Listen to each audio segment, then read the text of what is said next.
वाडा नगरपंचायतीकडून शहरातील सुयोग नगर परिसरात नमो गार्डन नागरिकांसाठी खुले करण्यात आले। नागरिकांना विरंगुळ्यासाठी तसेच मुलांना खेळण्यासाठी सुरक्षित आणि सुंदर जागा उपलब्ध झाली आहे।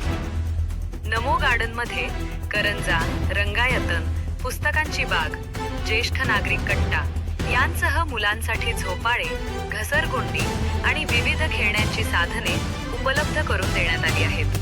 तसेच नागरिकांच्या सोयीसाठी स्वच्छतागृहाची सुविधाही करण्यात आली आहे।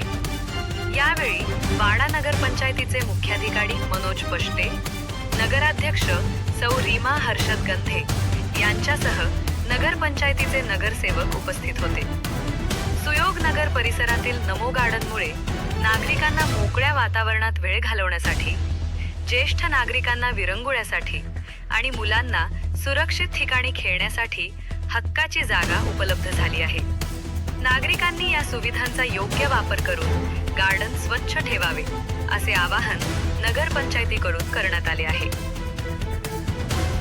17 सप्टेंबर 2025 रोजी माननीय पंतप्रधान नरेंद्रभाई मोदीजी यांच्या वाढदिवसानिमित्त त्यांनी आपल्या निधी उपलब्ध करून दिला होता सर्व महाराष्ट्रामध्ये की गार्डनसाठी। तर त्या माध्यमातून आपल्या महाराष्ट्राचे लाडके मुख्यमंत्री माननीय देवेंद्रजी फडणवीस आणि उपमुख्यमंत्री माननीय एकनाथजी शिंदे यांच्या माध्यमातून आपल्याला 1 कोटीचा निधी या नमो गार्डनसाठी उपलब्ध झालेला आहे। आणि त्या निधीतून आम्ही हे नमो गार्डन जे आहे हे वाडे शहरासाठी उपलब्ध करून दिलेलं आहे।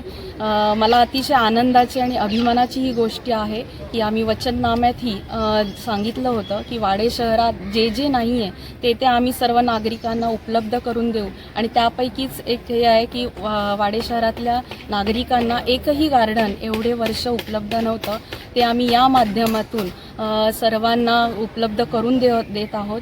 9 ऑगस्ट रोजी आदिवासी दिनानिमित्त हे गार्डन सर्वांना आपण उपलब्ध करून दिलेलं आहे। तर त्या दिवसापासून सर्व काही मुलं इथे येऊन त्याचा लाभ घेत आहेत, याचा मला अतिशय आनंद होत आहे। आणि मी सर्व नागरिकांना आवाहन करीन की तुम्ही सर्वांनी यावं आणि जे तुम्हाला पाहिजे होतं की एखादं गार्डन तरी असावं, तर त्याची आम्ही सुरुवात या नमो गार्डनसाठी एवढं भव्य दिव्य आणि सगळ्या सोयी सुविधांनी उपलब्ध असं सुंदर गार्डन आम्ही नागरिकांसाठी उपलब्ध करून दिलेलं आहे। त्याचा मला अतिशय आनंद होत आहे।